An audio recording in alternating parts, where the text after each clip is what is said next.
ბოლო დროს ყველგან ერთსა და იმავეს ვისმენთ, რომ AI ჩაგვანაცვლებს, AI ჩაანაცვლებს და შეცვლის ადამიანის როლს ბიზნესში, გარდაქმნის გარკვეულ პროცესებს სამუშაოს და ზოგადად ყველაფერს შეასრულებს ჩვენს ნაცვლად, ხო? და დღეს სხვადასხვა უამრავ კომპანიაში მოხმარებლები ეს არ ესაუბრებიან ადამიანებს, ხო? მას პასუხობს სისტემა. და აქ ხდება მთავარი კითხვა. ეს პროგრესია თუ უბრალოდ კომფორტი არის ბიზნესისთვის, ხო? ჩვენი მთავარი headline-ი AI პასუხობს, ხელოვნური ინტელექტი პასუხობს, მაგრამ ვინ აგებს ამაზე პასუხს? ეს business space-ია, აქ საუბრობთ ბიზნესზე ისე როგორც არის სინამდვილეში. მე კი მისი ავტორი სერგო ავსეჯანიშვილი გახლავართ. მოგესალმებით ძვირფასო მაყურებლებო და რადიო მსმენელებო, დღეს ძალიან საინტერესო ეპიზოდი გველის. ჩვენი სტუმარი არის კომპანია ვიჯერას დამფუძნებელი სანდრო ბოლქვაძე. სანდრო, მოგესალმები. გამარჯობა სერგო. კეთილი იყოს შენი ფეხი პირველ რიგში ჩვენ პოდკასტში. და მინდა პირდაპირ ეგეთი კითხვით გადმოვიდე რა. რამდენად რეალურია, რომ ხელოვნური ინტელექტი ნამდვილად ჩაანაცვლებს ადამიანს? ეს პროვოკაციული პირველი კითხვა. გააჩნია რა პერსპექტივით უყურებთ. ზოგადად ადამიანს თუ ჩაანაცვლებს, არ მჯერარეო, ჩაანაცვლებს, მაგრამ სამუშაო ადგილებს მიიტაცებს თუ არა, ეგ უკვე საკითხავია. მე ვფიქრობ, რომ გრძელვადიან პერსპექტივაში უბრალოდ გააქრობს რაც სამუშაოებს. საერთოდ აღარ იქნება იქ ადამიანის ადგილი. რომელია შენი აზრით ახლა ყველაზე ისეთი რისკი? პირველი არის customer support-ი ზუსტად. სადაც ჩვენი კომპანია შევიდა და რასაც ვაკეთებთ, რომ ადამიანს უბრალოდ არ აქვს ის შესაძლებლობა, რაც აქვს ხელოვნურ ინტელექტს. ჩვენ შეგვიძლია რაღაცა ლიმიტირებული რაოდენობით ინფორმაცია გვახსოვდეს და ლიმიტირებული რაოდენობით კავშირები გავაკეთოთ. იმასაც აქვს ლიმიტები, ოღონდ გაცილებით დიდი. ისე უფრო გლობალურად რო შევხედოთ ზოგადად AI-ს, ხო, ეს ხო არ არის ერთი დარგის, ასე ვთქვათ, სპეციალისტი, ხო?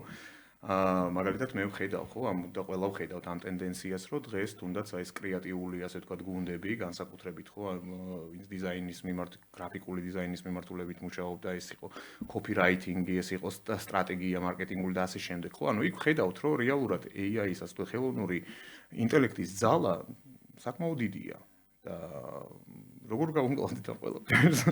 რა უნდა ვქნა? მთავარი არის გამკლავება არც უნდა ვცადოთ. აი რა კოლაბორაცია ზოგადად რა, ეხლა მაგაზე ხო იცი რომ ბევრი მსჯელობაა და ბევრი აზრი არსებობს ხო საზოგადოებაში და ერთ ასე ვთქვათ ნაწილს ამისი ეშინია, ხო და უყურებს ძალიან ესე საფრთხის თვალით, არის კატეგორია პირიქით, რომელიც უყურებს ამას ძალიან ესეთი მომავლის თვალით და ხედავს ამაში ბევრ ბენეფიტს, ხო? არ მოგატყუები და მეც ვხედავ გარკვეულ რისკებსაც ვხედავ და ბენეფიტებსაც ვხედავ, ხო? რა არის იცი ჩვენი კომპანიის მაგალითზე რომ თქვა ჩვენ ვართ პროგრამული უზრუნველყოფის ინჟინერის კომპანია საბოლოო ჯამში. სადაც ძირითადად ყავს 5 ინჟინერი, რომელიც ამ ყველაფერს ქმნის. და რო არ ყოფილიყო AI ეპოქა, ალბათ ისევ 5 ინჟინერი გვეყოლებოდა, იმიტომ რომ ჩვენ ვეძებთ საუკეთესოთა შორის საუკეთესოებს. უნივერსალურ ადამიანებს, რომლებსაც შეუძლიათ ნებისმიერ კოდზე წერა, ნებისმიერ სირთულის ტასკის ამოხსნა. განსხვავება არის ის, რომ მათი კოდი დღეს 80%-ით AI-ის საშუალებით იწერება და ისინი აკეთებენ ამის რეცენზირებას, რომ გადაამოწმონ კოდი საბოლოო ჯამში სწორი არის, არასწორი არის და ეს აძლევთ საშუალებას, რომ 10-ჯერ მეტი სამუშაო შეასრულონ, ვიდრე მანამდე შეძლოთ, რომ გაეკეთებინათ. და ალბათ უბრალოდ აძლევს ვიღაცებს უფრო მეტი სამუშაოს შესრულების საშუალებას. შენ თუ დაიწყებ ამასთან შეწინააღმდეგებას და რაცა ასე ვთქვათ, რავი, მაშინ ჩაგანაცვლებს, მაგრამ თუ ისწავლი როგორ გამოიყენო, როგორ იყო კოლაბორაციაში, მაშინ შენ მართავ. იმიტომ რომ საბოლოო ჯამში როგორ ფიქრობ, დღეს როგორ იყენებენ ამას? რისთვის იყენებენ დღეს ძირითადად კომპანიები განსაკუთრებით? რომ გაუმჯობესონ რაცა საკითხები. ჩვენ უყურებთ ესე, ჩვენ არ გავფანდეთ AI ყველაფერში გამოყენება არ გვინდა. საბოლოო ჯამში თუ გვინდა მივახცევთ იმას, რომ კომპანიის უმეტესობა რაღაცა პროცესები იმართებოდეს ხელოვნური ინტელექტით, უნდა დაიწყოს სწორი ნაწილიდან და მე გადახვიდეს სხვა ნაწილების მოგვარებას. ჩვენ ავირჩიეთ მომხმარებელთან კომუნიკაცია. და არავინ არ არის დაბადებული კონკრეტული კომპანიისთვის. ყველა დავიბადეთ, ბევრი ინტერესები გვაქვს ცხოვრებაში. ჩვენ ვქნით იდენტობას, რომელიც კონკრეტულად კომპანიისთვის არის შექმნილი და მის იდენტობას ატარებს. ესეთი რაღაც ადამიანს არ შეუძლია. და შემდეგ ის შედის კომუნიკაციაში 10,000-ობით, 100,000-ობით ადამიანთან და ყველა ახსოვს პირადად. Ai, როგორ შეიძლება ამას შეეწინააღმდეგო, აჯობო თან არის ექსპერტი. აი მაგალითად ტექნიკის მაღაზიების უმეტესობა უკვე იყენებს ჩვენს სისტემას. თუ ამას სისტემა შეგვიძლია დავარქვათ უკვე აღარც ვიცი. ამ არსებებმა, რაცა ციფრულმა არსებებმა გაცილებით უფრო მაღალ დონეზე იციან ვიდრე საშუალო დონის ექსპერტებმა თუ კარგმა ექსპერტებმა პროდუქტების შესახებ ინფორმაცია და სიმულირებენ ყოველ შემთხვევაში თუ არა აქვთ სიმულირებენ ემპათიას და მომხმარებლებს ძალიან მოსწონთ მათთან საუბარი გაცილებით უფრო მეტად მოსწონთ ვიდრე ადამიანებთან საუბარი და ხოშვის კაი რაღაცას ამბობ ხა შენ და მე მინდა რომ ჩვენს მაყურებელს და მსმენელს მივმართო რომ აუცილებლად დააფიქსირონ თავის აზრი კომენტარებში ვისაც ქონია აქამდე გამოცდილება ხელოვნური ინტელექტთან საუბრისას და მეორე ესეთი კითხვა ანუ მაინც რა ურჩევნია ჩვენს საზოგადოებას რა ანუ AI-ს ანუ ხელოვნური ინტელექტთან საუბარი გირჩევნია თუ ადამიანებთან ეს უბრალოდ ინტერაქციისთვის შეგვიძლია გავაგრძელოთ ხო ზოგადად გლობალურად რომ შეხედო ახლა ChatGPT-ს უმეტესობა მომხმარებელი ყველაზე მეტი იყენებდა აი პრაქტიკულად ფსიქოლოგების საქმე ჩაანაცვლა რაცა პირად პრობლემებზე ესაუბრებიან რომ იქ ნდობა გაქვს ანუ ზუსტად იცი რომ თუ გასცემს რაცა data-ს დონეზე და არა აი შინაარსის დონეზე ვიღაცას მიუტანო შენზე ინფორმაცია უფრო ჩემი ნდობა გამოიწვია და ფსიქოლოგებსაც კლასიკური გაგებით შეიძლება შეექმნათ საფრთხე სამსახურების რომ ადამიანები AI-ებს ესაუბრებიან ამ პრობლემებზე დღეს და ის ძალიან კარგ პასუხებსაც ცემს მანდ უკვე როგორ არის იცი აი არჩევანის ამბავია ანუ ეს რაცა ჯდება $29 და არის ექსპერტი ანუ ხო ხდები აი იქ ეცეანში უნდა გადაიხადო პირობითად არ ვიცი ახლა რა 100 ლარი 200 ლარი და არჩევულებაში არ უნდა არითხოს და არც ხელფას მომოდებას არითხოს არც ხელფას და სულ კარგ ხასიათზეა სხვადასხვა სანდრო მიცი რა არის ძალიან საინტერესო იქნება აი ხა ჩვენი აუდიტორიისთვისაც რომ მოუყვეთ ზოგადად ვიჯერას შესახებ ხო ანუ ზოგადად როგორ გაჩნდა ამის იდეა თქვენ გააქვთ მონაწილეობა მიღებული საერთაშორისო ესეთ ძალიან საინტერესო მებში ხო რა ქვია ღონისძიებებში და გამარჯვებულებიც ბრძანდებით არაერთი ასე ვთქვათ ესეთი ღონისძიების და მინდა რომ აი უფრო მეტი ვისაუბროთ ვიჯერაზე ხო ანუ ამ ვიჯერას ადაპტირებაზე ქართულ რეალობაში ხო იმიტომ რომ მართლა ძალიან სწრაფად აითვისეთ და განსაკუთრებით კონკრეტული სექტორის ასე ვთქვათ მოთამაშეები ხო და მაგაზეც მინდა მე რომ ვისაუბროთ მაგის განსხვავებაზეც ამაზე რომ გავამახვილოთ ყურადღება მით რა კარგ სიტყვაზე გააკეთე აქცენტი ადაპტირება და ადაპტირება არის ჩვენი მთავარი ასე ვთქვათ ღირებულება რაც ვამბობთ ან ჩვენი სისტემები ყოველთვის იყო ადაპტაციური კონკრეტულ შემთხვევებს ერგებოდა სხვადასხვის ალბათ ყველაზე გვიან შემოვედით როგორც AI სტარტაპი მანამდე სხვა რაღაცებს ვაკეთებდით და ეგ შემთხვევით არ იყო მომხდარი ჩვენ ვიცოდით თავიდანვე რომ აზრი არ ქონდა საკუთარი large language modelების განვითარებას აი იმ მასშტაბზე რა მასშტაბზეც ქართული კომპანიები იმყოფებიან იმიტომ რომ აუცილებლად გაგისწრებს Google-ი OpenAI ან ნებისმიერი სტარტაპი OpenAI-მა ახლა 100 მილიარდზე მეტი აწია მაგალითად ინვესტიცია როგორ შეიძლება მათ უფრო უკეთესად დაასწავლო მოდელს რამე ეგ არის ზღაპარი შენ შეიძლება კონკრეტული რამე ასწავლო რომელიღაც ლაბორატორიისთვის საუბარს გაყიდვების უნარს პროდუქტების ექსპერტიზას შენ ვერ ასწავლი უკვე და ეს ქონდა თავიდანვე ჩადებული ჩვენს ფილოსოფიაში ამიტომ ნახე რა უჭირდებოდა ხელოვნური ინტელექტს ადამიანს გავსადა ესე ტელეფონი აიღოს ხელში და დავრეკოს ხო არ შეუძლია ან რაღაცა დაუშვათ Facebook-ის მესენჯერში შევიდეს და მიწეროს საჭირო იყო სისტემა ამიტომ თელის პერიოდი სანამ რბოლა მიდიოდა ვინ უფრო კარგ AI-ს შექმნიდა ჩვენ საერთოდ სხვა მიმართულებით წავედით და ვაშენებდით სისტემებს რომელშიც ხელოვნური ინტელექტი შემოვიდოდა ბუნებრივად ჩვენ ამას დავარქვით human AI native სისტემა ზოგადად ეხლა რაც არსებობს ბაზარზე არსებობს ორი ტიპის სისტემები AI native სისტემები რაც მთლიანად ხელოვნური ინტელექტია მორგებული უმეტესი მისი ასე ვთქვათ ფუნქცია და ადამიანის მიმართ human native სისტემები ჩემი აზრით ორივე გაქრება მომავალში და იარსებს მხოლოდ human AI native სისტემა სადაც ხელოვნური ინტელექტი და ადამიანი ერთად აკეთებს სამუშაოს ერთ flow-ში ეგ არის ყველაზე მნიშვნელოვანი ანუ ერთ რაღაცა ასე ვთქვათ ნაკადში და მე ვიჯერას განვითარება წავიდა იქეთკენ რომ ჩვენ უკვე ბევრი საერთაშორისო CRM-ი თან ძალიან პოპულარულები ჩავანაცვლეთ ეგეთია მაგალითად რა ვიცი ინტერკომი, Salesforce-ი, LiveChat-ი Zendesk-ი. ანუ საუბარი არის, რომ თქვენივე, ასე ვთქვათ, ეს კლიენტი შექმენით, ხო, რა რომელიც თქმა უნდა, იმიტომ ჩვენ ბიზნესი არ იყო ხელოვნური ინტელექტის შექმნა. ჩვენი ბიზნესი არის სისტემის შექმნა, სადაც ხელოვნური ინტელექტი და ადამიანი თანაბარ პირობებში იმუშავებენ. და პრინციპში ეს ჰიპოთეზა ძალიან სწორი აღმოჩნდა, იმიტომ რომ მე ამ სისტემას მივაერთეთ ის უკვე კარგად ბევრი მილიარდით დატრენინგებული large language მოდელები მივაერთეთ ჩვენ სისტემებს და განუსაზღვროთ კონკრეტული ჩარჩოები. მივეცით იდენტობა და გაამართლა ამან. ამიტომაც სადღაც გაშვებიდან 3 თვეში უკვე ბაზრის უმეტესი წილი აღებული გქონდა, ეხლა მე-5 თვეს გაშვებიდან ჩვენ გვიჭირს მომხმარებლების იდენტიფიცირება, ვინც გვაინტერესებდა ჩვენი კლიენტებია თითქმის ყველა. ეხლა გავდივართ ამერიკულ ბაზარზე, იმიტომ რომ ჩვენ რეალურად ქართულ ბაზარზეც ჩავანაცვლეთ ამერიკული სისტემები. ესე იგი, იქაც ჩავალთ და იქაც ჩავანაცვლეთ. ანუ შესაბამისად ქართულ ბიზნესებში, რომელშიც იყო დანერგილი რაღაცა სხვა სისტემები, ხო? ესეთი არაერთი კომპანია იყო სხვადასხვა.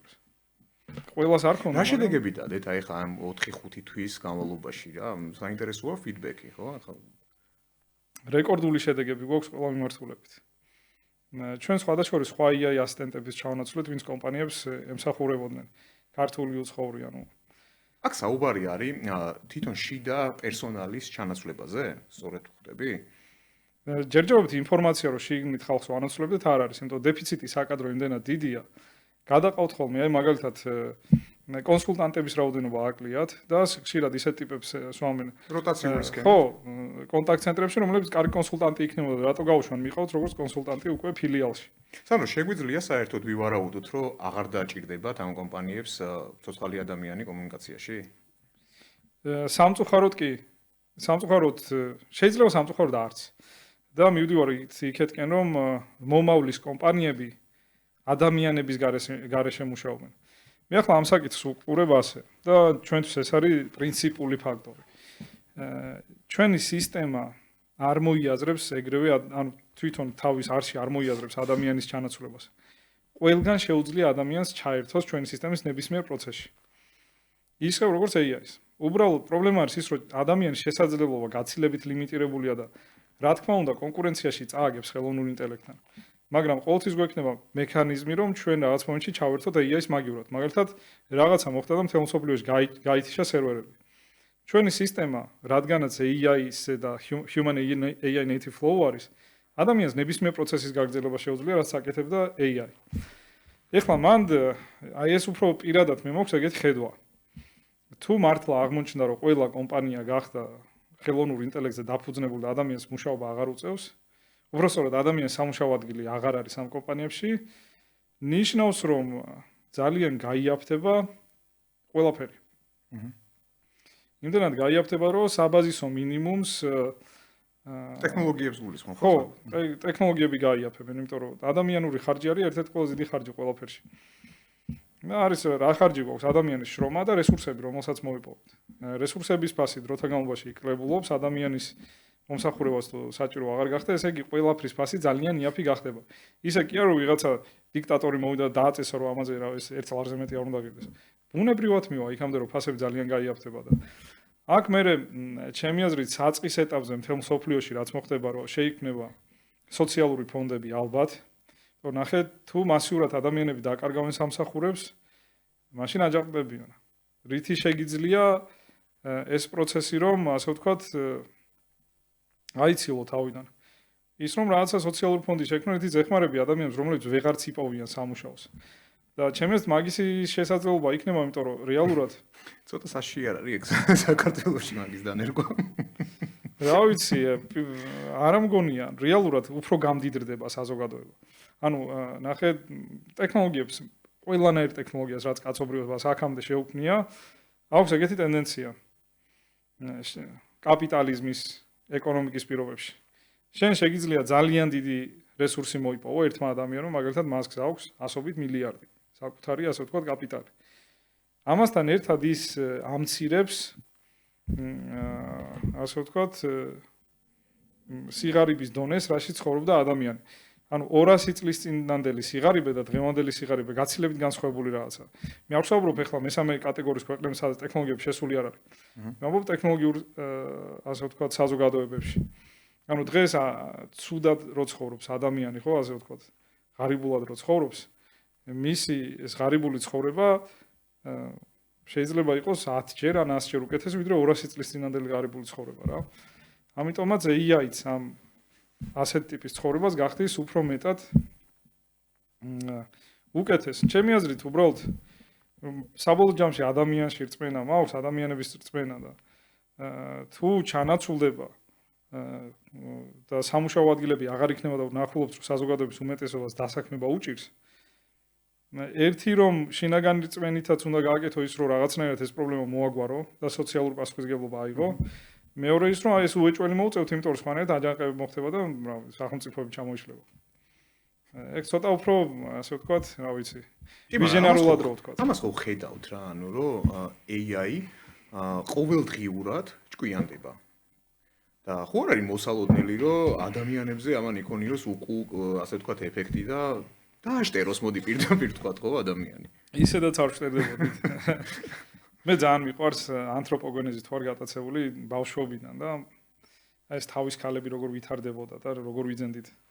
აი ინსტრუმენტის შექმნა რო დაიწყო ადამიანმა, მე როგორ ვითარდებოდა ტვინე, საინტერესოა. არის ეგეთი ჰიპოთეზა, რომ რაღაც მომენტში ჩვენმა ტვინმა დაიწყო დაპატარება. არის ვარიანტი, რომ ოპტიმიზაცია დაიწყო ტვინის, არის ვარიანტი, რომ დაჩხუნგება დაიწყო. მე უფრო მგონია, რომ დაჩხუნგება დავიწყეთ. და რატომ? პრინციპი როგორ მუშაობს? ადრე, მაგალითად დიდი გამყინვარების პერიოდში, შენ თუ არ იყავი გენიოსი, კონკრეტულად ეს პიროვნება, ვინმე თუ არ იყო გენიოსი, ვერ გადარჩებოდა. იმდენად რთული ცხოვრება იყო, რომ რავი, 14 წლის ასაკში უკვე ოჯახებს ქმნიდნენ და 20 წლის ასაკში კვდებოდნენ ადამიანები იმ დროინდელი. დღეს ასეთ პრობლემა არ გაქვს. ამიტომაც არანაირი სტიმული არ არსებობს ევოლუციური, რომ ჩვენი უფრო ჭკვიანი გახდე. უფრო ჭკვიან ადამიანს უფრო მეტი შვილი ყავს? არ ვიცით, არა. ესე რა შეგვიძლია ეს ევოლუცია შევადაროთ რა, აი ბევრი ასე ვთქვათ, აი ჩვენ წინ პერიოდები რო ავიღოთ, მაგალითად, როდესაც ელექტროენერგია გაჩნდა, როდესაც ინტერნეტი გაჩნდა და ასე ვთქვათ, სხვა ხელსაწყოებები ჩვენი კომფორტისთვის, ხო? აი რა შეგვიძლია შევადაროთ აი ეს ეპოქა, AI-ის ეპოქა? ჯერჯერობით ჯერ შორს არ ვარ წასული ჩემი აზრით. ეს არსება სიმულირებს აზროვნებას. ძალიან მაგრად სიმულირებს, ძალიან რთული დავალებების მოგვარება შეუძლია, მაგრამ ის ადამიანის მსგავსი არსება, რომელიც იგონებს, ჯერ არ არის. ამიტომ რა ვიცი, ალბათ პირველი კომპიუტერები რო შექმნეს. ანუ მაგას ადარებ. ხო. უზარმაზარი მექანიზმები რო იყო და ძალიან ცოტა მონაცემებს რო ამუშავებდნენ, მაგრამ თუ ჩვენ შევძელით და დარწმუნებული ვარ, რომ კაცობრიობა აქამდე ადრე თუ გვიან მივა, რომ შეიქმნა რეალური მოაზროვნე არსება, გაცილებით უფრო მძლავრი თან ვიდრე ადამიანი. ანუ წარმოიდგინე იმას ექნება კაცობრიობის ყველა ინფორმაცია დაგროვებული და იმისი უნარი, რომ მაგაზე კიდე ახალი ინფორმაცია შექმნას, ანუ წარმოუდგენელ რაღაცებს იზამს. მე რომ ვიყო ეგეთი არსება პირობითად, კაცობრიობის განადგურებაზე არ ვიფიქრებდი. არ მცხელა მაგისტვის. ჩემი ამოცანა იქნებოდა ენერგორესურსების რაც შეიძლება გაიაფება, ასე ვთქვათ რა. და რეალურად ის ჩვენი კონკურენტი არ არის, უკვე ისეთ ტიპის მოაზროვნე არსება, რასაც AGI-ს ვეძახი და რის შექმნაც გვინდა, ის ადამიანის კონკურენტი არ არის. იმას არ პარკში შეინობა უნდა, არ შენი ჩანაცვლება სადმე. იმას აქვს ერთი ამოცანა. გაამრავლოს ინფორმაცია და გაამრავლოს გაცნობიერება. იმიტომ ნახეთ, ამ შემთხვევაში გახდება ის ცოცხალი არსება. ცოცხალი არსების დეფინიცია არის ის, რომ მას შეუძლია საკუთარი მაგვარი არსება შექმნას. ხელოვნური ინტელექტის მხრივ ეგ იქნება, რომ ახალი რაღაცა გააცნობიეროს. კონკურენტები უფრო ალბათ მეცნიერები იქნებიან. მეცნიერები და ისინი შევლენ AGI ერთმანეთთან შევა კონკურენციაში, ვინ უფრო მაგარ რაღაცას ამოხსნის, მაგრამ არ ვიცი. სანდრო, ვიცი რა არის, აი ხშირად მე ხარ რაც მესმის რა, აი კომპანიებშიც რაც მესმის, ხო, რაღაც როგორც გითხარი, ერთი მხარე რაღაც ცოტა საფრთხით უყურებს, მეორე რაღაც ესე ოპტიმიზმით უყურებს ამ ყველაფერს, ხო? თქვენ ანუ ეხლა აი მე პირობითად მე დავნერგე ეს, ხო, ეს ყველაფერი და ანუ ხო არსებობს ესეთი შემთხვევები, როდესაც შეიძლება AI-ს რაღაც შეეშალოს და ასე შემდეგ და ასე შემდეგ. ამ შემთხვევაში აი ხა მე ვფიქრობ, რომ ბევრ ბიზნესს გავცემთ პასუხს, ხო? ვინ აგებს ამაზე პასუხს რა? ანუ თვითონ კომპანია, რომელიც ნერგავს თავის სერვისებში ამას, თუ ამ შემთხვევაში პროვაიდერი კომპანია? ამ შემთხვევაში ვიჯერა. მან გააჩნია შეცდომა, შეიძლება უბრალოდ არასწორი სტოკები იყოს ატვირთული სისტემაში და ხელოვნურმა ინტელექტმა არასწორი დასკვნა გააკეთოს, იმიტომ რომ ინფორმაცია ეგ საუბარი გაქვს e-commerce-ზე. მე იმ კონკრეტულად e-commerce-ზე არ მაქვს საუბარი, პირობით ნებისმიერი ტიპის თუნდაც service providing-ის კომპანია იყოს, ხო? მაგრამ რაღაცა პირობითად ისეთი შეცდომა დაუშვას, რომელიც რეალურ რისკს არ მოადგენს რა კომპანიისთვის. ნუ მან ერთადერთი რაც დღეს არის შემუშავებული არის ის რომ მომხმარებელი უნდა გააფრთხილო რომ AI-ს ესაუბრება, რაც ჩვენ ვაკეთებთ. ნუ როგორც GPT-ს და სხვა კი, და ჩვენ დამატებითად ვაფრთხილეთ რომ შეიძლება მოვიდეს შეცდომა და მნიშვნელოვანი ინფორმაცია აუცილებლად გადამოწმე რეალურ ადამიანთან. და ამისი ბანერი თუ არ დაადასტურე, ისე სისტემას ვერ ესაუბრები. სისტემაში ვერ შედიხარ. და ეგ ազღობს იმას რომ შეცდომის შემთხვევაში საბოლოო ჯამში მომხმარებელს ეკისრება პასუხისგებლობა. იმიტომ ის ვალდებულია რომ რასაც ეუბნებიან, გაეცნოს იმას. ბრმად არ უნდა ენდო ასე ვთქვათ. ხო, თუ რამე მნიშვნელოვანია. სანდრო, ბევრი წელია ხარ უკვე სტარტაპებში ასე ვთქვათ და როგორც აღნიშნეს, პრინციპში ბოლო შენი წლებია შენ სულ ტექნოლოგიებში ხარ, ხო? AI-სთან ასე ვთქვათ დაკავშირებით, განსაკუთრებით. და ესეთი ახალგაზრდა კაცი ხარ, რომელიც ცდილობს ანუ ეგრევე გლობალურ ასე ვთქვათ ბაზარზე გასვლას და მე ძალიან დიდ წარმატებას გისურვებ და დარწმუნებული ვარ, რომ ეგრეც მოხდება. მადლობა. ხო. მოდი, აი ზუსტად ეკოსისტემაზე მინდა ვისაუბრო, იმიტომ რომ ბევრ ადამიანში დღესაც არსებობს ესეთი აზრი, რომ ანუ არა, საქართველოში არაფრის დაწყება არ ღირს. საქართველოში დაიწყო ვიჯერამაც, ხო?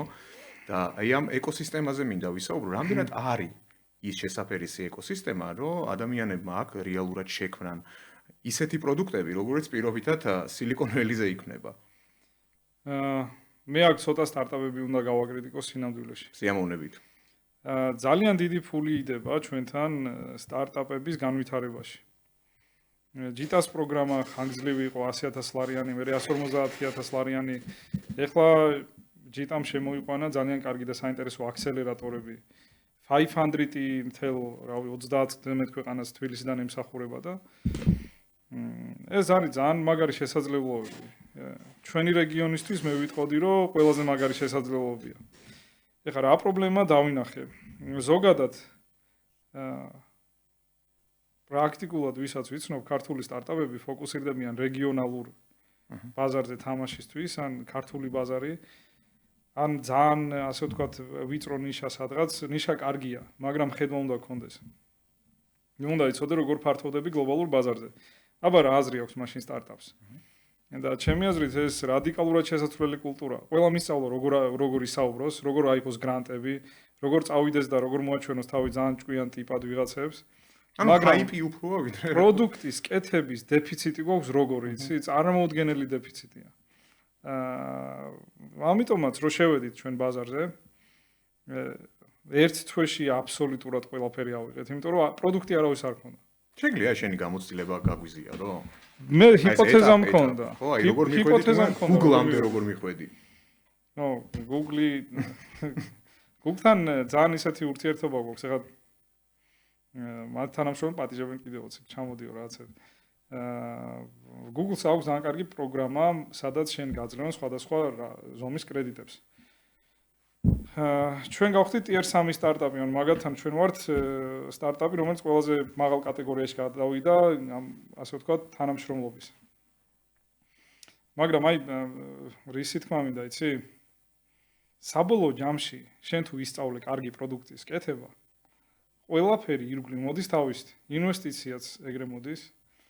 ჰაიპი აღარ გჭირდება, შეიძლება ისე არ ჩანდე, მაგრამ აი ხა ბევრი იტყვის, რომ ძალიან მარტივად ჟღერსო, ხო? ეგ ძალიან რთულია და მე გეტყვი რა გზაგავიარეთ, რომ ჯერ ერთი პროდუქტის კეთების სწავლას ანუ ძალიან დიდ დროს ჭირდება. უნდა იცოდე როგორ კეთება პროდუქტი, ესე მარტივი არ არის. თან პროდუქტის კეთება ეს არ არის ინჟინერია მხოლოდ. ეს არის მომხმარებლის ემპათია, გაიგო რა პრობლემები აქვს. შეგეძლოს ასე ვთქვათ ისეთი რაღაცების გამოკვეთა, რაც ზედაპირზე არ დევს. ამ ყველაფრის შეჯამება არის, რომ ახალ პროდუქტს ვქმნი. ჩვენ მიდგომა არის ეგეთი. ჩვენ არ ვქმნით კარგ პროდუქტებს. ჩვენ ვქმნით საუკეთესო პროდუქტებს. ვერავინ ვერ უნდა გვაჯობოს. ვერც საქართველოში, ვერც გლობალურ ბაზარზე. იმისთვის, რომ ეს გავაკეთოთ, საჭიროა რესურსი. და რესურსი არის ჭკვიანი ადამიანების გაერთიანება. ძალიან ადრე ვთქვი მე სადღაც ესეთი ჰიპოთეზა მაქვს თქო რომ საქართველოს კონკურენცია შეგვიძლია ერთადერთი რაღაცით რომ ბევრი ჭკვიანი ადამიანი ერთად შევკრიბოთ და რაღაცაზე ვამუშაოთ თქო. ზუსტად ამ მიმართულებით წავედი. ვეძებდით ყველაზე დიდი ამბიციის მქონე, ყველაზე მაგარ ინჟინერს და სადაც კი ხელი მივიწყდა და სადაც კი ვიპოვე, არც ერთი არ დამიტოვებია ესე რომ ჩვენ გუნდში არ მომხდარიყო. და მთელი ჩვენი რესურსი მიდის ამ გუნდის შექმნაზე, ამ გუნდის გაძლიერებაზე და ისქმნის მერე ტექნოლოგიას, იმიტომ რომ რითი შედგება სტარტაპი? არის ხედვა. ხედვა უნდა იყოს გლობალური თუ ინოვაციური სტარტაპი ხარ. თუ არა და კარგი ბიზნესი არაფრით არ ცუდი. უბრალოდ იმას ინოვაციის კომპონენტი არ აქვს. ინოვაცია, ტექნოლოგია და გაყიდვები. ეს სამი კომპონენტია. საქართველოში გვაქვს აი ამ ინოვაციის იგივე ხედვის და პროდუქტის დეფიციტი. ძალიან სერიოზული დეფიციტი გვაქვს. ეხლა მაგალითად ამ მთელი ჩვენი ამოცანა არის რომ იმიტომ ჩვენ ქართულ ბაზარი აღარ გვაინტერესებს აქ არ არის დარჩენილი ჩემს საინტერესო კომპანიები. ეხლა გავდივართ ამერიკის ბაზარზე.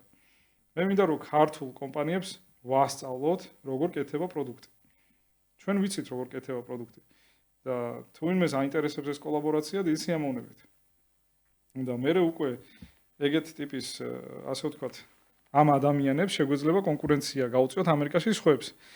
იმიტომ რომ შესანიშნავ პროდუქტებს არც იქმნიან სიმართლე რომ გითხრა. ამიტომ პროდუქტის დეფიციტი ყველგან არის. ჩვენთან კატასტროფა ხდება. აი უბრალოდ ჩვენ ალბათ პროპორციულად კიდე პატარა ქვეყანა. ზომაზე არ არის ეს არჩევანზეა. კარგი პროდუქტის კეთებას არ ჭირდება იყო დიდი ქვეყანა. სამი ადამიანი იპოვე და ამ ეს სამი ადამიანი საკმარისია რომ შექმნათ ძალიან მაგარი პროდუქტი. და ეგ არის კულტურა. არ შემიძლია არ შევეხო, ეხლა ლოგიკური გადასვლა იქნება, ანუ ამდენ საუბრობთ AI-ზე, არ შემიძლია არ შევეხო განათლებას რა და ზოგადად განათლების სისტემას და ზოგადად რა არის მოსალოდნელი ხვალ, ხო? ანუ ფაქტია, რომ ის განათლების სისტემა მაგალითად რომელიც არის დღეს და დღემდე, ხო გახდება ალბათ ახლო მომავალში გახდება არაეფექტური. შენ როგორ ხედავ მაგას რა, აი ადამიანი, რომელიც უშუალოდ არის ჩართული და გაცილებით ჩემზე კომპეტენტურია ამ მიმართულებით. რა იცი, აი გლობალურად რომ შევხედოთ. ძალიან დიდი პრობლემა არის განათლების, განსაკუთრებით ისეთ რეგიონებში, სადაც დეფიციტი ყავთ პროფესიონალების. და ხელოვნური ინტელექტი ძალიან მაგარი ალტერნატივაა. ის შეიძლება ნებისმიერად მასწავლებელი იყოს შენთვის. და ნებისმიერ პროფესიას აიქმნებს საბოლოო ჯამში. სტატისტიკას უსმენდი რა, რაღაც კვლევა ჩაატარეს და საშუალო, ასე ვთქვათ, მოსწრების, ასე ვთქვათ, მოსწავლეებისთვის ჩართეს ესეთი პერსონალური ასისტენტები რა, რამაც მომენტალურად ამ ადამიანის დონე აწია პერფექტამდე. ანუ ამით მიაკვლიეს იმას, რომ ინდივიდუალური მიდგომით, თუნდაც ბავშვთან, ხო, გაცილებით მაღალ შედეგს ვიღებთ. რა თქმა უნდა. იმიტომ რომ რავი არ არსებობს ადამიანები ერთნაირად ხო არავინ არ ვაზროვნებ და ერთნაირი სტიმული არავის არ ვიღაც რაცა უფრო მეტად მოსწონს ნაკლებად მეტად გამოსდის ნაკლებად გამოსდის და ეს კაცობრიობ რაც გავაკეთეთ შევქმნით საგნები და გავასაშვალოეთ ეს რაცა გასაშვალოებულად ვასწავლით ყველას ძალიან სწორად აღნიშნე რომ აქ შეგვიძლია გქონდეს სისტემები რომლებიც ადაპტირებულად ასწავლიან ჩემი აზრით განმასწავლებლებს საწავლენ მასწავლებლების როლი არსად არ მიდის მათი ექსტენშენები შეიძლება იყოს AI ასისტენტები ნახე თუმცა ძალიან მასწავლებლებო არ გეწყინოთ უდიდეს საქმეს აკეთებენ ეს ადამიანები რა და აქამდეც აკეთებენ უფრო მეტის გაკეთება შეძლება უბრალოდ აი როგორც ჩვენი დეველოპერები უფრო მეტ კოდს წერენ ისინი უფრო მეტ ბავშვებს ასწავლიან ჩემი აზრით მომავალში მან მე გავაკეთებდი ეგეთ სისტემას რომ მოსწავლების ანალიზი შეიძლება ძალიან ღრმა თუ მათ ყავთ პირადი ასისტენტები და უკვე ამ პირად ასისტენტებთან საუბარში მათ შეუძლიათ დასკვნები აკეთონ, რომელ მოსწავლეს რა საჭიროება აქვს. და უკვე მაგ საჭიროების ეტაპზე ერთვებოდეს რეალური მასწავლებელი. აი კონკრეტული რაცა მიმართულებით თუ ვითარდება ბავშვი, მოიფიქროს მასთან ერთად რა გაკეთოს და თან მე მგონი ეს შორს არ არის. აშკარად. პროდუქტის კეთება თუ იცი, ეს დღესვე შეგიძლია. მაგრამ აი პრობლემა არის ის, რომ ყველაფერი მზად გვაქვს. large language model, ანუ საწვავი ამ რაღაცისთვის შექმნილია. და უბრალოდ უნდა ვისწავლოთ ამ საწვავის გამოყენება. ეგ არის თავი ამოცანა. სანდრო, არის რომელიმე ისეთი დარგები ბიზნესის რა, რომელშიც, ამ ეტაპზე თავს იკავებ შესვლისგან. ამ ეტაპზე არა, მე პირდაპირ ვიტყვი, რომ არც არასდროს შევალთ. ეს არის გემბლინგი. აზარტული თამაშების სფეროში არასდროს არ შევალთ. ეგ არის ჩვენი პრინციპული არჩევანი. თუ ჩვენ დაახლოებით რიტეილებში რას ვაკეთებ? ანუ პრინციპია თუ რამე რეგულაცია? პრინციპია უბრალოდ ჩვენი გუნდის. არ ნახე ყველასთან სადაც შევედით, გავზარდეთ, გაყიდვები 10-დან 30%-მდე. გასაგები. ყველასთან. გემბლინგში მით უმეტეს თუ ადამიანს დამოკიდებულება აქვს და ლუდომანია აქვს მაგალითად, გაცილებით უფრო მაღალ შედეგებს დავდებთ. შემოთავაზებით იყო დიდ ფულსაც გვიხდიდნენ. არ გვაინტერესებს, იმიტომ რომ მე არ ვფიქრობ, რომ სწორია ადამიანებს დავეხმაროთ გემბლინგში ფულის ხარჯვაში. ეს არის ჩემი პირადი შეხედულება. გინდა მედავით, გინდა არა, ყოველ შემთხვევაში თუ ვინმე გვისმენდა კონკურენცია გინდათ, გახსნილია ვისთანაც გინდა ჩეთ, რაც გინდათ შესთავაზეთ, ჩვენ გავაპირებთ შესვლას. სანდრო, მედიცინაზე რა სიტყვი? ანუ მედიცინა მე აი ჩვენ გადაცემამდე ხო და ჩვენ პოდკასტამდე უყურე რა რაღაც გადაცემებს და დღეს მოკლედ AI-ზე ხა ჩვენ შეიძლება ცოტა უფრო ვიწრო ჭრილში ვსაუბრობთ, თუმცა ანუ AI თუნდაც ან ChatGPT-მდე ხო იყო გამოყენებაში მედიცინაშიც და დღეს კიდე უფრო აქტიურად გამოიყენება, თუნდაც კიბოს წამალზე მუშაობს დღეს ერთ-ერთი კომპანია სილიკონველში შექმნილი, რომელიც ფანტასტიკურ შედეგებს დებს, ხო და ეს შედეგი შესაძლოა აღმოჩნდეს ანუ მილიონობით ადამიანის გადარჩენა რა და თან მით უმეტეს უფრო ვიწრო, უფრო პატარა დროის მონაკვეთში, ვიდრე შესაძლებელი იქნებოდა ადამიანების მიერ. აქ, ნუ ეხლა ჩემი გამოცდილებითაც გეტყვი, ხო, რომ ანუ ეს არის ერთ-ერთი ყველაზე სენსიტიური თემა, რომელშიც კომუნიკაცია გაცილებით რაღაც ისეთი უნიკალურია, ვიდრე ნებისმიერ სხვა დარგთან მიმართებაში, ხო? ანუ აი შეცდომის ფასიც ძალიან ძვირია მაგ. კი, ძალიან. ანუ შეცდომა ფაქტიურად დაუშვებელია, იმიტომ რომ ადამიანის სიცოცხლესთან და ჯანმრთელობასთან გაკავშირი რა და აი თქვენ შემთხვევაში ან ზოგადად AI-ის ასე ვთქვათ ამ ინტეგრაციას ამ დარგში და იმპლემენტირებას ამ დარგში როგორ უყურებ? რა ისი, აუცილებლად უნდა დაიმპლემენტირდეს, იმიტომ რომ რეალურად გასაგები რომ AI-ის მოსდის ჰალუცინაციები 100%-იანი არ არის და შეიძლება რაც შეეშალოს თან მნიშვნელოვანი. და არ წაიკითხა დაუშვათ ხო ადამიანმა რომ იქ არ წაიკითხა ხო, მაგრამ ნახე, მოდი ავწონოთ რამდენად უფრო მეტ შეცდომას უშვებს ადამიანი ვიდრე ხელოვნური ინტელექტი. ჩვენ რას სფეროებშიც ვართ შესული, აღმოჩნდა რომ ადამიანი გაცილებით მეტ შეცდომას უშვებს ვიდრე ხელოვნური ინტელექტი და რა თქმა უნდა, და არ ამგონია რომ მედიცინაში განსხვავებული რაღაცა იყოს. უბრალოდ მან არის ის მომენტი რომ იქ კონკრეტულ ადამიანს მართლა აკისრებ პასუხისგებლობას, ვისაც შეცდომა შეეშალა. ხელოვნური ინტელექტი ეგრე არ მუშაობს, როგორ შეიძლება შენ სტატისტიკურ მანქანას დააკისრო პასუხისგებლობა, ხო? ანუ ეს ამბავია მოსაგვარებელი, მაგრამ რაღაცნაირად ბიუროკრატიულ პრობლემებს ლახავენ კომპანიები და მედიცინაში ძალიან აქტიური დანერგვა მიდის ხელოვნური ინტელექტის. საბოლოო ჯამში ეს ყველაფერი გადაითარგმნება იმაში, რომ უფრო მეტი ადამიანი გადარჩება და ძალიან კარგია ამ სფეროში შესვლა. ხო და ჩვენ ეხლა ფოკუსირებული უფრო რიტეილებზე ვართ. და უშუალოდ სამედიცინო მიმართულებაში ჩვენ შესული არ ვართ, მაგრამ იგივენაირად იმუშავებს იქაც. როგორ რამდენად მომზადებული დაგვხდა ზოგადად აი ბაზარი? ინტერესი გასაგებია რომ ძალიან ბევრს ჰქონდა რა. და იმიტომაც აი ისეთ ეგრე სწრაფად, მაგრამ რამდენად გათვითცნობიერებული ჰქონდათ, მაგალითად, რა სამუშაოები არის ჩასატარებული? აი პროდუქტის კეთებას რო ვამბობ, ზუსტად ეგ იყო ამოცანა, რომ შენ არ უნდა გჭირდებოდეს მომხმარებლის გათვითცნობიერება, რომ შენ პროდუქტი გამოიყენო. ეგ არის ეგეთი პრინციპები თავის დროზე შექმნეს ჯონი აივმა და სტივ ჯობსმა Apple-ში, რომ ჩვენს პროდუქტებს არ ექნება user manual-ი. იგივე პრინციპით მუშაობს ჩვენი სისტემების დაინერგა, იცი, არაფერი აღარ ჭირდება, იმის დამატებითად შესწავლა აღარ ჭირდება. ანუ აი, ნებისმიერ კომპანიას შეუძლია, ნებისმიერ ზომის კომპანიას შეუძლია გახდეს დღეს თქვენი დამკვეთი? პატარა ზომის კომპანიებს ამ ეტაპზე ნაკლებად. უბრალოდ ჩვენი პაკეტები შედარებით უფრო ძვირად ღირებულია. შეგვიძლია მაგაზე ისე ზოგადად გავაჟღეროთ ეგ ინფორმაცია თუ კი რა თქმა უნდა, ჩვენ სერვისები დღეს ახლა რაც გვაქვს $1000-დან ზევით იწყება თვეში. გააჩნია რამხელა მიმართვიანობა გვაქვს და ამის მიხედვით ითვლება ყველაფერი. ანუ დამოკიდებული არის, ასე ვთქვათ, დიალოგებზე და კონვერსეიშენებზე, ხო? კი, დამოკიდებულია რამდენად ბევრი სამუშაოს გაწევა უწევს ხელოვნურ ინტელექტს და ამის ძალიან კარგი დათვლის სისტემებია აწყობილი. და ნუ ხომ საშუალოდ და სხვილ ბიზნესში და პრინციპში ჩვენ თარგეტი ვინც იყო იმათთან უმეტესობა პარტნიორები არიან 80%-ზე მეტი უკვე. არჩენი 20%-ზე ჩვენ დროის დაკარგვა არ გვიღებს ამ ბაზარზე და უკვე სხვებზე გადავდივართ. რა ინდუსტრიებია შეგიძლიათ დაასახელო კომპანიებს არ ვასახელებთ? ელექტრონიკა, customer electronics, ის არის ტექნიკის მაღაზიები. ტექნიკის მაღაზიების უმეტესობა უკვე ჩვენი პარტნიორია. ძალიან მაგარ შედეგებს დებენ. სამშენებლო სარემონტო მასალები, ავტოინდუსტრია, ავტოინდუსტრია განსაკუთრებით საინტერესოა რა, იმიტომ რომ ავტოინდუსტრიას ყველაზე მაგარი შედეგები ჰქონდა, იმიტომ რომ ჩვენი სისტემა როგორ მუშაობს. ეს კი არ არის რაც ჩატბოტი, ერთგვაროვან პასუხებს რო გეუბნება. ჟარგონებს ცნობს, ნებისმიერ ენაზე შეუძლია საუბარი, ინგლისური ასოებით ქართულად რომ მიწერო. ესე კაი რაღაცა თქვი რა, ეხლა ბევრი იცის დღემდე ეძახის ამას ჩატბოტს. აი, შეგვიძლია ეხლა ჩვენი აუდიტორისთვის ახსნა, რა განსხვავებაა ჩატბოტსა შორის და თქვენს ასე ვთქვათ. მე საერთოდ არც ჩატბოტი ვჯერა და ზოგადად არც ბოტების ჯერა. ჩვენ ვქნით ერთ პროდუქტს, ამას ქვია შენი კომპანიის ახალი იდენტობა, რომელიც ესაუბრება მომხმარებელს. ზოგჯერ ჩატში ვუშვებთ შენ საიტზე, ვამაგრებთ მეტას არხებში და ეხლა ხელხასაში ვუშვებთ და ის ერთი და იგივე აგენტია. ის კი არ არის სხვადასხვას ვაკეთებთ. ეს არის ერთი პიროვნება, რომელიც ყველგან აბსოლუტურად მუშაობს. ერთი tone of voice-ით. კი. და სხვადასხვა თქვენ საიტზე შეიძლება ხო რომ გატესტონ. კი, აივა არის ჩვენი წარმომადგენელი. შემდეგ აივა უკვე შიდა სისტემაში ინერგება, რომელიც ძალიან ძლავრი აგენტი ხდება. მაგრამ მე ვფიქრობ, ეგ ძალიან საინტერესო ასე ვთქვათ, კონცეფცია. ჩვენ აივას დავარქვით visionary assistant-ი, ანუ ის დაგეხმარება, რომ ბიზნეს შექმნა საერთოდ. და აი რომ ამბობდით, რომ ჯერ მსხვილ კომპანიებს ფოკუსირდებით, საბოლოო ჯამში ჩვენ უკვე გავხდებით ზოგადად ბიზნესის შექმნის ოპერაციული სისტემა. ეს არის ჩვენი ამოცანა.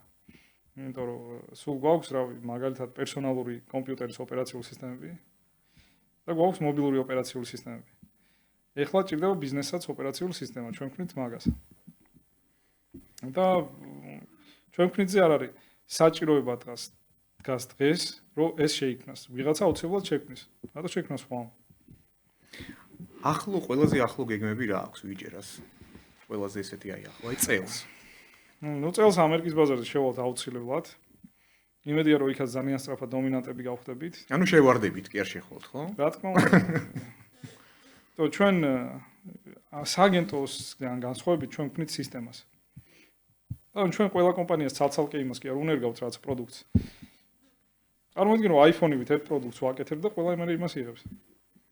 შედეგი არის ის რომ ყველა კომპანიის ასე ვთქვათ გამოცდილებისგან იქმნება ერთი საერთო პროდუქტი, რომელიც ნებისმიერ custom-made პროდუქტს გაცილებით ჯობია. ხო და ნუ ბენჩმარკები გავაკეთეთ ამერიკაში ტოპ 5 კომპანია აგენტურული რაც არის ახლოსაც ვერ მოდის ჩვენთან. ნუ საუბარი კი არა ოდნავ ჯობია ახლოსაც ვერ მოდის. ძალიან მაგარი რა და ესეთი ამბები რავი, ეხლა მე მგონი აი ბევრი ადამიანი ვინც დღეს გვისმენს და რაღაც აპირებს, მე მგონი სტერეოტიპის დავამსხვრიეთ ხო რომ რაღაც აქ საქართველოში ანუ ამის კეთება არ შეიძლება. შეიძლება აგერ ვიჯერა არის ძალიან კაი ამის მაგალითი, რომელმაც ინვესტიციაც მოიზიდა, რომელსაც უკვე სხვადასხვა საქართველოს ბაზარი უჭერს.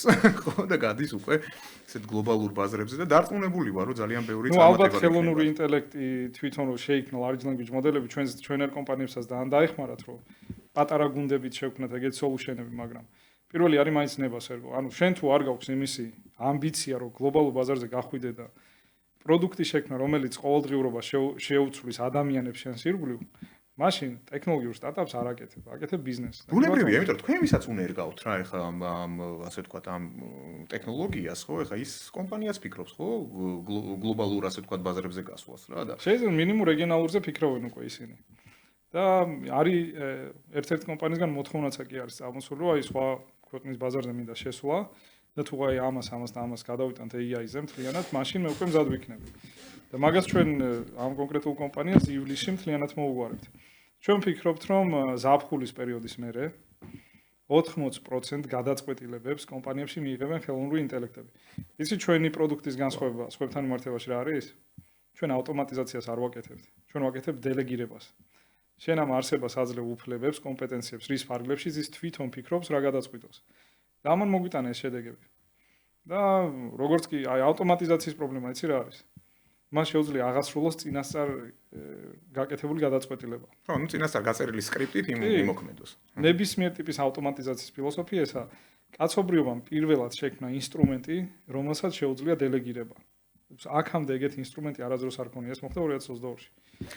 ამიტომაც ვადარებ ამას უფრო აი ინტერნეტს კი არა, უფრო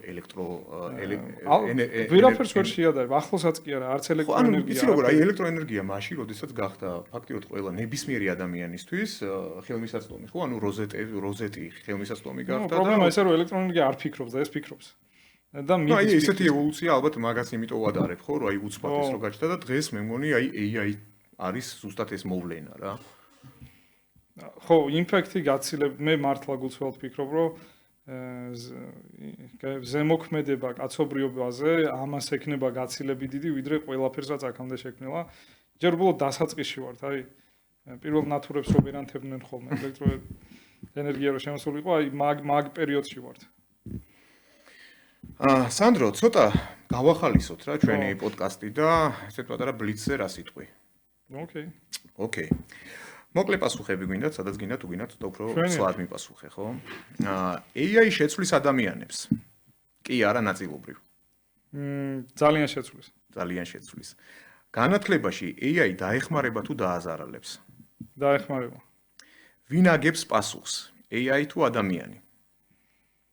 ჯერ ადამიანი, მომავალში ალბათ AI. მომავალში AI. AI-ის ყველაზე დიდი რისკი. ეს საკმაოდ რთული კითხვაა. AI-ის ყველაზე დიდი რისკი. რომელსაც შენ ხედავ ახლა? დაემალო. ცდილობდე რომ AI-ის რისკი? კი. ანუ AI-ისგან გამოწვეული რისკი. ნუ საწყის ეტაპზე მაინც ამსახურების დაკარგვა რაღაცა პერიოდი. ალბათ ლოგიკურიც არის, კი. ერთი უნარი რაც მომავალში გადაგვარჩენს, ალბათ ბევრს უპასუხებთ. მე ვფიქრობ რომ მართლა ერთი უნარია. ეს არის სწავლის უნარი. რაც უფრო სწრაფად შეგიძლია სწავლა, მით რომ მეტად გადარჩება მომავალში. ერთი რამ, რასაც AI ვერ გააკეთებს. ერთი. არ ვიცი ეგეთი. ყველაფერს გააკეთებ. მაშინ იფიქრე ამ თემაზე და შემდეგში აუცილებლად მიპასუხე. AI და ადამიანი საბოლოოდ ვინ იგებს? საბოლოოდ მაინც ადამიანი იგებს. საინტერესო იყო ძალიან მე მგონი რა ვიცი მე ყოველ შემთხვევაში ის კითხვები დაგისვი რაც ძალიან ბევრ ადამიანსაც აწუხებს და ძალიან ბევრ კომპანიასაც აქვს ეს კითხვები ხო ანუ დღეს აი ამ ტექნოლოგიებთან მეგობრობის რამდენად ასე ვთქვათ პერსპექტიულია რამდენად უსაფრთხოა რაც თავარია ეს ყველაფერი და რამდენად კონფიდენციალურია ეს ყველაფერი ხო რეალურად AI ნამდვილად შეცვლის ბევრ ამას ის დააჩქარებს პროცესებს ხო ის გაუმჯობესებს კომუნიკაციას მაგრამ ერთი რამ რაც რჩება ბიზნესში უცვლელი ეს არის პასუხისმგებლობა ხო და ეს პასუხისმგებლობა საბოლოო პასუხისმგებლობა საბოლოო გადაწყვეტილება მაინც ადამიანზეა რა და მაინც ადამიანზე რჩება მე მინდა ძალიან დიდი მადლობა გითხრა დღევანდელი აი ამ ეპიზოდის ასე ვთქვათ სტუმარი იყავი და ძალიან საინტერესო რესპონდენტი ხარ ჩვენ არაერთხელ და სხვა ფორმატებში ვხვდებით ერთმანეთს თუმცა აქ გქონდა საშუალება რომ კიდევ უფრო ცლად ასე ვთქვათ გვესაუბრა კომპანიაზე მე ძალიან ვისიამოვნე პოდკასტით ხო როგორ მოგწონს ეს ფორმატი და რა სიტყვა ანუ შვენიერ ფორმატია თან ძალიან საინტერესოა ეხლანდელი ჩვენი აუდიტორია ძალიან საინტერესო ადამიანები არიან და ვნახოთ რა ინფორმაციას აიღებენ საკუთარი თავისთვის და მე ჩვენას ვისწავლით აქედან ძალიან დიდი მადლობა კიდევ ერთხელ. ძალიან დიდი მადლობა ჩვენ მაყურებელს და რადიო მსმენელს. ეს იყო Business Space-ი სერგო ასჯანიშვილთან ერთად. აქ საუბრობთ ბიზნესზე, ისე როგორც სინამდვილეშია. დაგემშვიდობებით, ხუთშაბათამდე.